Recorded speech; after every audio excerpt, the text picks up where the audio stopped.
She says she wants a good man, but when you finally give her love, real love, she suffocates. Not because you're weak, but because you handed her the one thing she can't control, a man who knows who he is. She doesn't want to be loved. She wants to be obeyed. And the moment she feels your devotion outweighs her chaos, she'll burn it all down just to feel powerful again. This isn't romance. This is psychological warfare. And the truth, she left you because you were strong. He gave her everything, not money, not status, presence, focus, attention so deep it made other women jealous. And at first, she melted into it. She called him rare, told her friends he's not like the others, posted poetic captions about finally feeling safe. But comfort is dangerous, because the modern woman is not built for stillness. She's addicted to emotional volatility, to that high-stakes game where she doesn't know if he'll call, if he'll stay, if she matters. Love without instability feels dead, so she started pulling away. She forgets to text back. She says she needs space. She tells him, "You're too nice. I feel like I don't deserve this," but he doesn't get it. He leans in, loves harder, brings flowers, writes letters, plans getaways. Each act of love becomes another nail in the coffin because she's no longer in control. In her world, power is safety. And when she senses your emotions overpower hers, she panics. She accuses you of being clingy for replying fast. She says, "We've lost the spark." She starts fights over nothing just to feel something. This is not immaturity. This is power calculus. They told you that women want honesty, that the path to her heart is vulnerability, that a real man shows emotions and always listens. So you did it. You let her into your private world. You spoke your traumas. You showed her your cracks. But the paradox of love is this: two beings become one and yet remain two. Today, she doesn't want the paradox. She wants the whole, not your half, not your soul. Control, total. And when you gave her everything, you stripped away the chase, the conquest, the illusion that she held the cards. And when a woman realizes she cannot tame the storm inside you, she doesn't fall deeper. She walks away. It's not your job. It's not your jawline. It's not even your money. It's your silence, your ability to stay centered when she's falling apart, your refusal to beg when she tests your worth, your calm refusal to be moved by drama. That terrifies her because deep down she knows. A man who does not need her approval is a man she can never own. And so she destroys him, not because he failed, but because he succeeded. He became the very thing she craved and the very thing she cannot hold. You became a mirror, not of her beauty, but of her chaos. A man who stands still in the storm shows her the truth she's buried under makeup, mantras, and empowerment slogans. She says she wants to be seen. But when you see her without the mask, when you call out the contradiction between her words and her wounds, she feels naked, powerless. And there is nothing modern femininity hates more than exposure without control. So she blames you, not directly. She says you're too intense. You don't make her laugh like you used to. You make her feel things she doesn't want to feel. But that's not what she means. What she means is you make her feel seen. And she didn't give you permission. That's the crime. That's the violation. Because in this new age of masked femininity, attention is currency, and you're not allowed to give it without bowing first. She wanted a man who would orbit her. You became the sun. You didn't beg, you didn't chase, you just stood there, blinding, silent, and real. And that was unforgivable, because it reminded her of a truth she spent years trying to drown in empowerment slogans. That power without love is cold, but love without power feels like death. And she'd rather freeze than dissolve. So she leaves. Not because you lacked, but because you gave her the one thing she couldn't weaponize: certainty. Certainty that you wouldn't crumble if she did. Certainty that your world didn't rise or fall on her mood.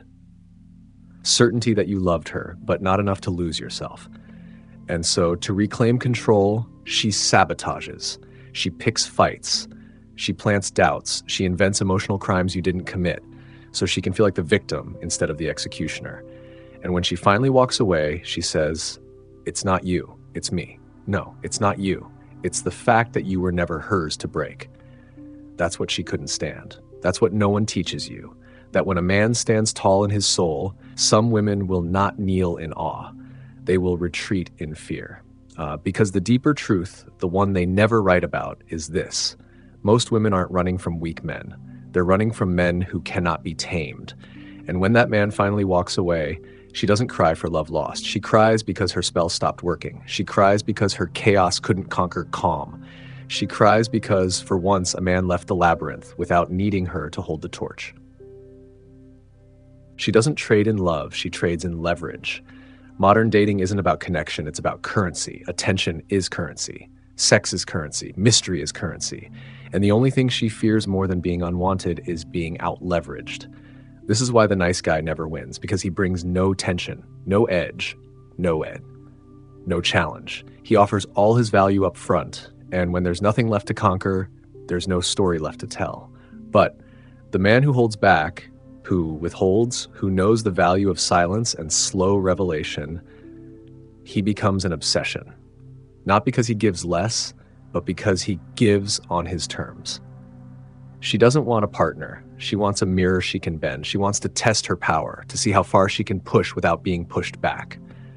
And the moment you flinch, the moment you adjust your behavior to avoid conflict, the moment you break your own principles to keep the peace, you've already lost. She doesn't respect peace that comes from compliance. She respects chaos that refuses to yield.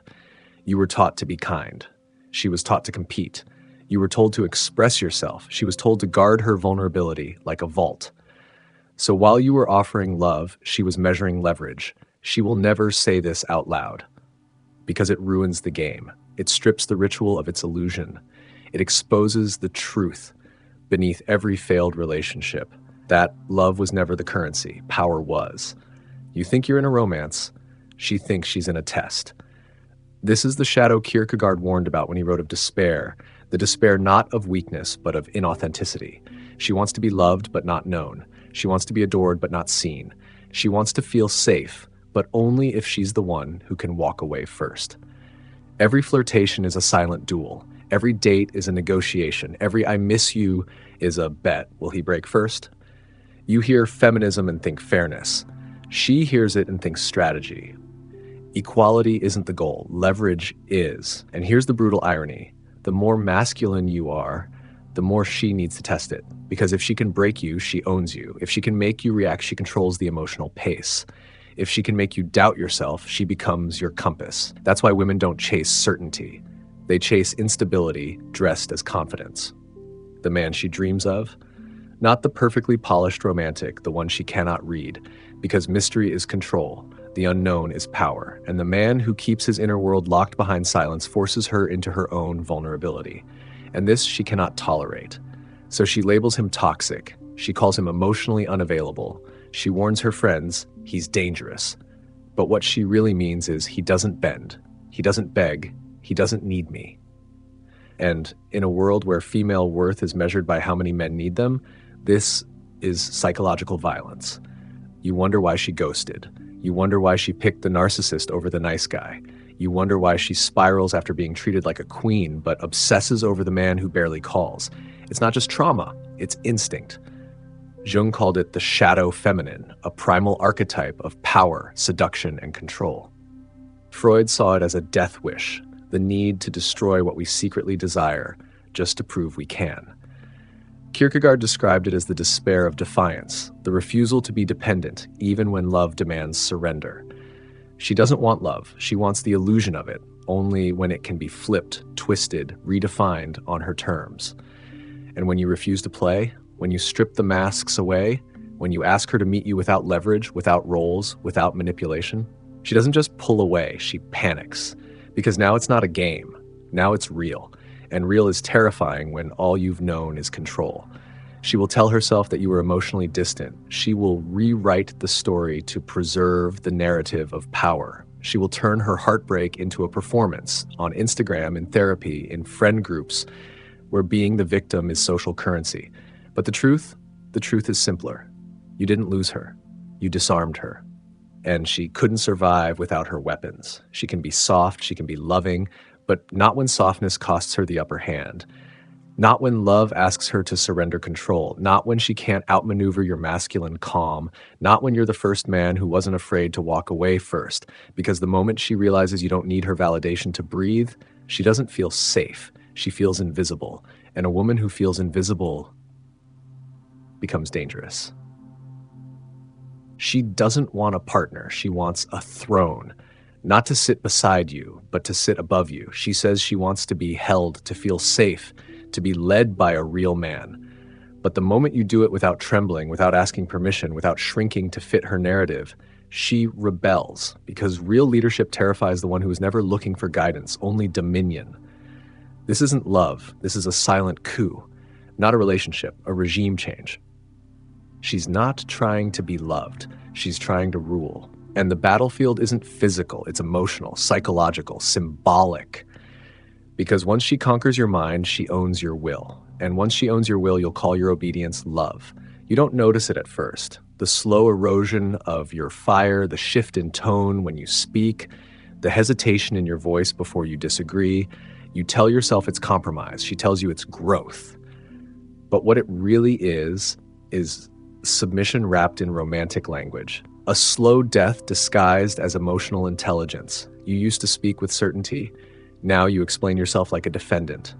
You used to walk like a lion. Now you tiptoe like prey. And she watches, not with cruelty, but with quiet satisfaction, because now you're manageable. Now you're predictable. Now you're hers. But she'll never admit that's what she wanted, because if she did, the illusion of love would collapse. Because if she did, she'd have to admit the one truth that burns through all her defenses. She doesn't want equality. She wants emotional leverage. And she gets it by turning strong men into apologetic ones. You were not supposed to hold the frame. You were supposed to give it to her, piece by piece, until you no longer recognized your own face in the mirror. But when you didn't, when you held your ground, when you chose truth over comfort, discipline over emotion, principle over peace, she didn't soften, she snapped. Because now she's facing her deepest fear, a man she cannot mold. That's not romance to her, that's war. And she will do anything to reclaim the upper hand. She'll cry, withdraw, seduce, punish, mock, gaslight, disappear. Not because she doesn't feel something for you, but because she needs to feel something over you. And when she can't win with charm, she turns to chaos. She drags you into emotional spirals she controls. Suddenly, every conversation is a trap, every silence a punishment, every act of honesty an offense. You begin to question your tone, you begin to censor your instincts, you start apologizing for truths you didn't create. She calls this intimacy. But intimacy isn't built on interrogation, it's built on reverence. And reverence dies when fear replaces respect. You thought love meant showing her your wounds, but now she presses them to make sure they still bleed. Not because she's evil, but because she doesn't trust love without control. You give her kindness, she sees strategy. You give her loyalty, she sees weakness. You give her honesty, she sees vulnerability to be managed. And when none of it gives her the high she craves, she seeks conflict, not because she's hurt, but because anger makes her feel powerful again. Carl Jung warned us, when an inner situation is not made conscious, it appears outside as fate. She doesn't know why she sabotages. She only knows that being held feels like being trapped and being led feels like being erased. So she destroys. Not because she hates you, but because you made her feel real, and her whole identity is built on performance. When a woman has built her throne on being untouchable, the man who touches her soul becomes a threat, because now she has to choose. Remain a queen of shadows or surrender to something deeper than power, reverence. But reverence requires trust, and trust requires humility, and humility is the one thing her ego was trained to kill. She learned early that men leave, that men lie, that men cheat. So she became the one who leaves first, the one who lies to herself, the one who cheats emotional connection in favor of emotional dominance. She will say you were too much, too intense, too rigid, too cold, too mysterious. What she means is you couldn't be broken. And in a world where the feminine has been taught that her highest value is in being able to bend men, your resistance was betrayal. The tragedy? You were never her enemy. You were her invitation to be soft without fear, to be open without performance, to be seen without shame. But she couldn't take it, because somewhere along the way she learned that vulnerability is a weakness, and that love without control is a risk worse than loneliness. So she chose the mask again. She chose the game, she chose her throne, and now she scrolls through her phone surrounded by men she can control, but haunted by the one she couldn't. You. She'll never say your name, but you'll haunt her, not as a memory, as a mirror of what she couldn't conquer. You didn't play the game. You didn't kneel when she pulled away. You didn't become a softer man to soothe her chaos. You stood firm. And in doing so, you shattered the foundation of her power. Now, she's alone again. Not because she wants solitude, but because no man has the strength to stay without being ruled. She scrolls past motivational quotes about self-love, tells her friends she's choosing herself, learns buzzwords like boundaries, like Kierkegaard, but can't explain why she dreams about the man who didn't flinch when she cried. She says he was cold. He wasn't. He was sovereign. And she mistook sovereignty for cruelty because the only love she trusted was the kind she could manipulate. There's a war happening, not between men and women, but between truth and ego, between instinct and illusion, between the soul's need for union and the ego's addiction to dominance. Women were told that submission is oppression, that devotion is weakness, that needing a man is betrayal to their independence. So now they sit on thrones built from broken connections. Crowned not in love, but in loneliness they call empowerment. She would rather rule in silence than share in truth. She would rather weep in private than bend in reverence. She would rather be desired by 1,000 men than be known by one. But no empire of attention can replace the peace of being led by a man who will not worship her, but will walk beside her unshaken. You were that man, and she punished you for it. Not because you hurt her, but because you didn't need her chaos to feel alive. And now, she's back in the cycle, texting the emotionally unavailable men, obsessing over the ones who disappear, saying she wants something real, while rejecting every man who offers it, because real requires surrender, and she doesn't surrender. She performs, she tests, she leaves. But the longer she plays this game, the more she loses. Not followers, not admirers, not male attention. She loses herself. The real woman, under the rebellion, under the control games, under the feminism as armor, is dying, starving for softness, for truth, for masculine presence that doesn't flinch or bend or beg. But she's been so trained to fight that she no longer knows how to receive. And by the time she does, she may find herself too proud, too hardened, too hollow to come back to life. Because the throne she sits on is cold, and though it keeps her above others, it keeps her far from love. You walked away not because you stopped caring, but because you saw the trap. You saw the strings behind the smile. You saw that no amount of effort could heal a woman who uses power to avoid intimacy, and now she has her throne, but no kingdom. Only echoes, only men she can bend, control, discard, and never respect. They call her a queen, but none of them see her. You did, and that's what made you dangerous. Because men like you don't orbit, you blaze. You don't submit to chaos, you bring order. You don't apologize for your masculinity. You walk in it with clarity, depth, and direction. And when a woman isn't ready for that, she doesn't admit it. She demonizes it. You were too intense, too calm, too stable, too firm. What she meant was you didn't let her run the game. And now, years later, she may still speak of you, not fondly, but with that strange mixture of reverence and resentment reserved only for the one man she couldn't unmake.